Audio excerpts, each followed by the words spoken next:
you must make one real basic decision.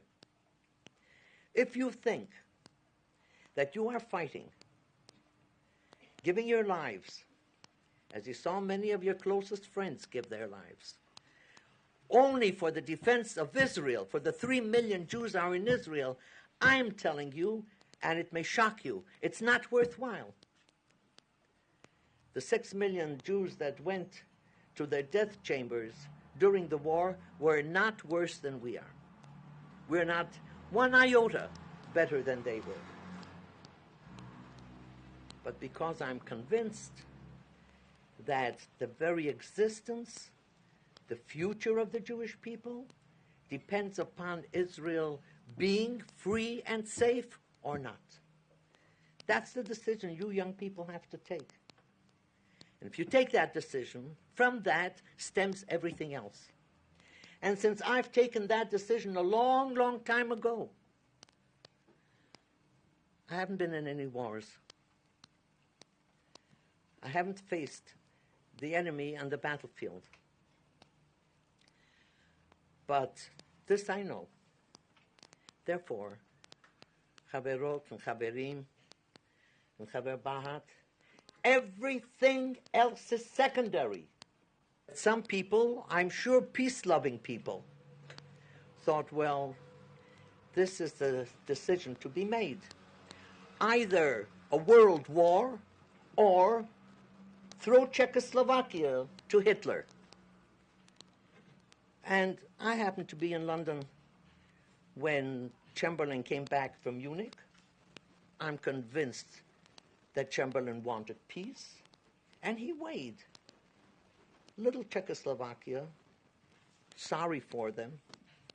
There's no reason why they should be sacrificed. But instead of this, the whole world at war. Therefore, out goes Czechoslovakia to Hitler. Israel will refuse with all its strength, and it has more strength than many people believe, not to accept the fate of Czechoslovakia. There's nobody else that in the world that wants peace more than we do. We refuse absolutely to be sacrificed for peace. This time it isn't even peace.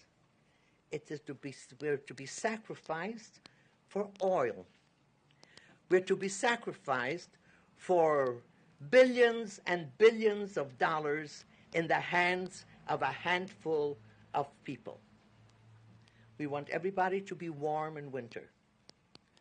We want everybody to be happy in the world. We want everybody to have a high standard of living. All the good in the world from the depths of our heart to everybody in the world, on condition that we are here. We're also part of the world.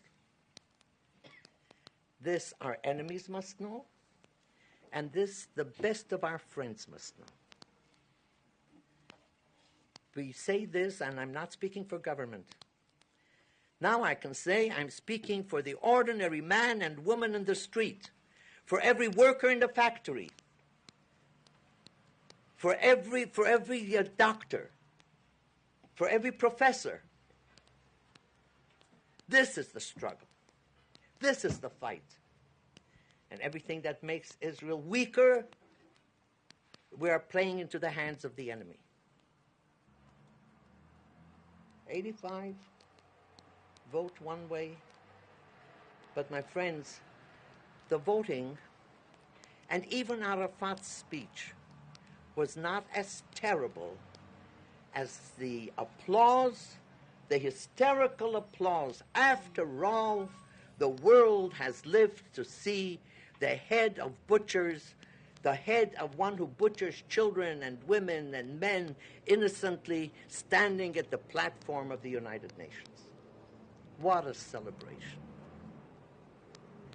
And UNESCO, after all, who are we and who is Arafat? Now, finally, they will be able to get advice how to educate children, how to build schools that terrorists can enter conveniently. Oh, he has a lot to teach the world, and they'll listen.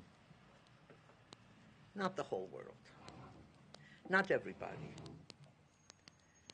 And I'm speaking not only against those who voted with Arafat. I'm speaking about our friends. And our friends think that they have done their duty when they abstain. Or when they leave the hall because their conscience doesn't even, they can't bear it themselves abstaining in a question of this kind. And I'm thankful to Arafat. He told the truth at the United Nations. Maybe it was important also that some Israelis listened to that. He told the truth. I have great respect for him. He said bluntly, clearly, without any possibility of mistaking, it's not the Western Bank, it's not the Sinai Desert, it's not the Golan Heights, it's everything. He said, the Jews don't need a state. There is an Arab people that has 20 independent countries with thousands and thousands and thousands of square kilometers, and we have about 1% of that entire territory.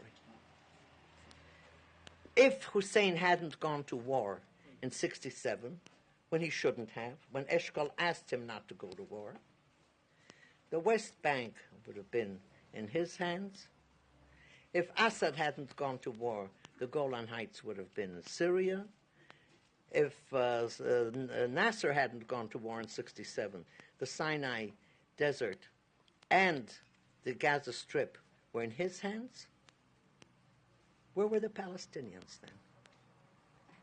And why do good people tell us, if you had only, some Israelis as well, if you had only gone back to the 1967 borders after the war, then I always ask a foolish question, but I haven't heard one single wise answer.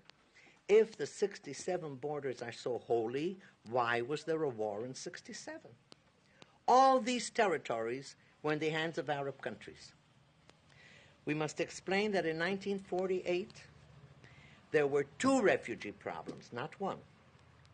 There's a refugee problem of about 450,000, 500,000 Arabs that fled from here and became refugees in other countries. And there were at least 300,000 Jewish refugees in the camps in Europe 3 years after the war, in Cyprus under barbed wire, and hundreds of thousands of Jews in East European countries. The fact is that we have absorbed, since then, over 1 million Jews with the help of ourselves, through the austerity program, with the help of Jews all over the world, with the help of governments that have given us loans and sometimes grants. And you don't see, there are people that should have more than they have. You don't see barefoot children. There is nobody that is hungry in Israel. There are many things they should have in addition to that. But we have absorbed these people. We have solved a Jewish refugee problem. The fact is that for the first time in Jewish history, maybe, since 1948, there are no Jewish refugees in the world.